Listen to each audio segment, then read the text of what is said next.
Estão surgindo aos poucos do inquérito divulgado pela Polícia Federal, mas o coronel Augusto Heleno está entre os citados, muitos integrantes das Forças Armadas, entre outros, que são nomes que nós vamos conhecer a partir de agora. Para você que ligou o rádio agora, o inquérito da Polícia Federal sobre os atos golpistas está finalizado com um indiciamento de 37 pessoas, entre elas o ex-presidente Jair Bolsonaro, o vice dele, ex-ministro Braga Neto, Alexandre Ramagem, general Augusto Heleno, presidente do partido, do PL, Valdemar da Costa Neto, entre outros 34, citei quatro aqui, entre outros 33 nomes dessa divulgação feita há pouco pela Polícia Federal e que relaciona aqueles diretamente envolvidos com os crimes que eu vou citar novamente aqui. Os crimes de golpe de Estado, abolição violenta do Estado Democrático de Direito e a integração de organização criminosa. Golpe de Estado, crime que tem previsão de 4 a 12 anos de prisão, abolição violenta do Estado Democrático de Direito de 4 a 8 anos de prisão e integrar organização criminosa de 4 a 8 anos de prisão. Essas as primeiras informações. O 21º indiciado é Jair Bolsonaro, está lá em ordem alfabética, citado nessa divulgação feita há pouco pela Polícia Federal. Os nomes vão surgindo, muitos deles integrantes das Forças Armadas, viu, Zaidan? Ah, sim, claro, não há dúvida que ali estava o centro de todo o planejamento, né? Inclusive com militares que agora são da reserva. O Mário Fernandes foi muito ativo em toda essa articulação, de acordo com aquilo que a Polícia Federal descobriu. E há inclusive uma fala explícita dele, né, naquela reunião com o Bolsonaro, que foi filmada, né? Os caras sempre indagavam por que o Nixon havia gravado algumas das conversas que ele teve quando houve autorização ali para a operação no edifício Watergate, né? E a conclusão é que havia ali ou algum apreço pela história, né? Ou então uma espécie de autoflagelo, né? de autopunição antecipada, já deixando a prova naquela gravação. Então essa reunião gravada, ela documenta o momento em que o general fala abertamente em correr um risco que, no entender dele, seria menor. Haveria algum risco, mas que seria menor. E nas conversas do Mauro Cid com diversos dos integrantes desse plano, fala-se a respeito do Bolsonaro, inclusive com aquela história de que os militares envolvidos planejavam executar o golpe antes do dia 12 de dezembro de 22, quando estava ali marcada a data da diplomação do Lula.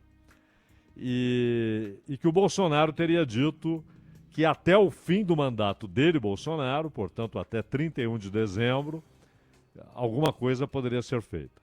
Que essa era a data limite. Não seria 12, mas sim 31 de dezembro. Ou seja, enquanto ele estava na presidência da República. Depois, não. Então, o Mauro Cid pode esclarecer isso, definitivamente, né? Ou seja, o que o Bolsonaro disse, qual era a posição dele em relação... Há inclusive, um momento em que o Mauro Cid ele usa a palavra personalidade, né? Essa é a personalidade do presidente. Ele quer ter certeza de que vai ter apoio, tal, ou seja, não é dado a riscos, né?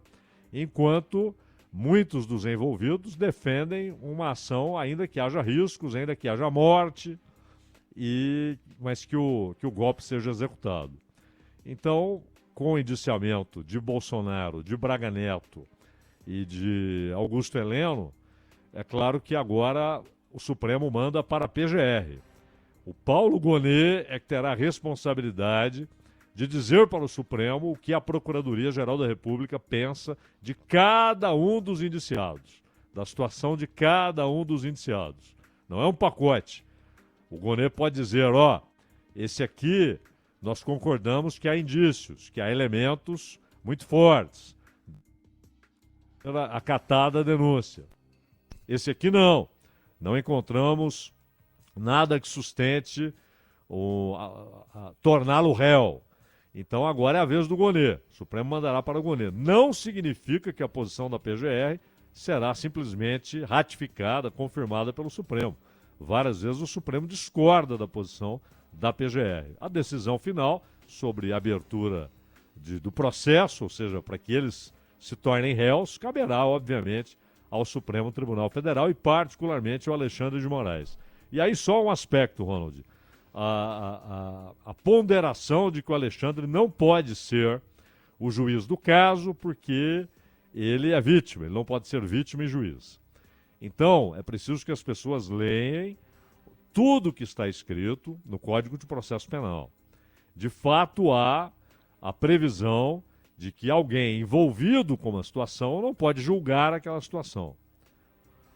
Porém, depois que ele é o juiz de um caso, se houver ameaças a ele, se houver a tentativa de envolvê-lo pessoalmente com a situação, isso não impede que ele permaneça como juiz do caso.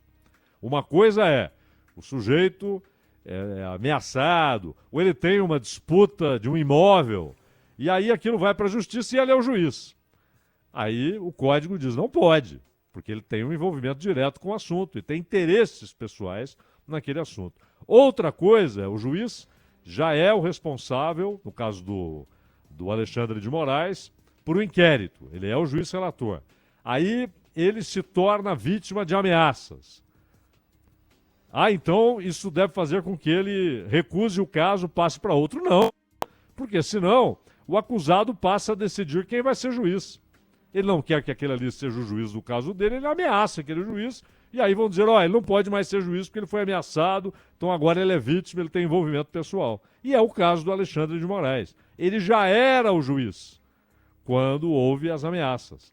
Esse é um novo capítulo dentro de um grande mega inquérito, subdividido ali em 3, 4 inquéritos, mas um mega inquérito. Ele já era o juiz. Então não há por que ele se declarar suspeito, ele declarar suspeição e impedimento para continuar como juiz do caso. Né? Vou citar aqui para vocês o nome dos 37 indiciados. 37 indiciados nesse inquérito da Polícia Federal. Ailton Gonçalves, e aqui a gente vai descobrir as funções de cada um deles, porque nem todos são pessoas do nosso dia a dia, em que a gente falou, citou ou tomou algum tipo de... fez parte de alguma notícia que a gente tenha dado aqui.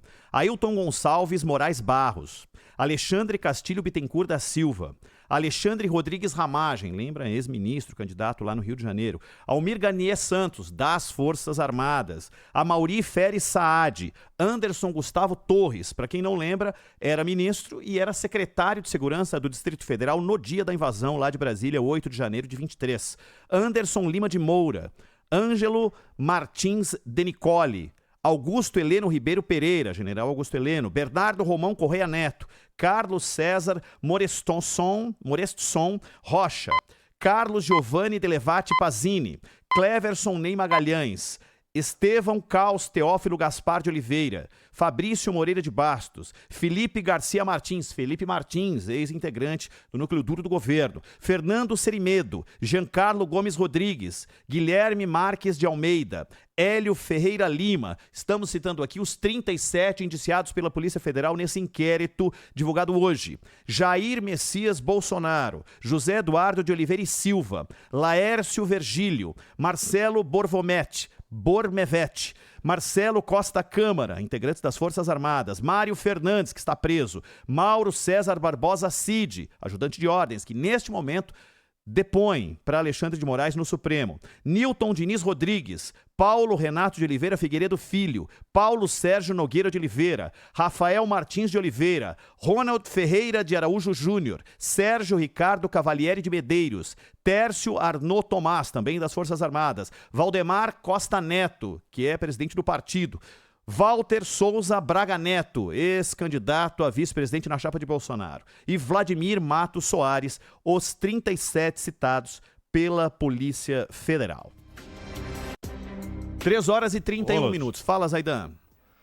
E vale notar aí, no caso do Valdemar Costa Neto, porque aí o que a Polícia Federal aponta, os indícios que ela encontra, é obviamente de um nível de participação diferente, que se dá em outro campo, em outra área. Não é? É claro que Valdemar Costa Neto não foi nem sequer escutado e não participou nem de planejamento militar, nem de planejamento de execução, e muito menos do que viria depois.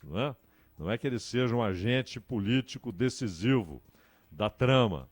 Mas a questão é saber como presidente, dono do PL, o quanto ele colocou o partido à disposição dessa possibilidade e o quanto sabia, e a Polícia Federal, para indiciá-lo, deve ter elementos a respeito de qual o conhecimento que ele tinha de tudo isso e se havia a ideia de dar algum fundo aparentemente legal para essas operações, inclusive com a existência de um partido político para tentar sustentar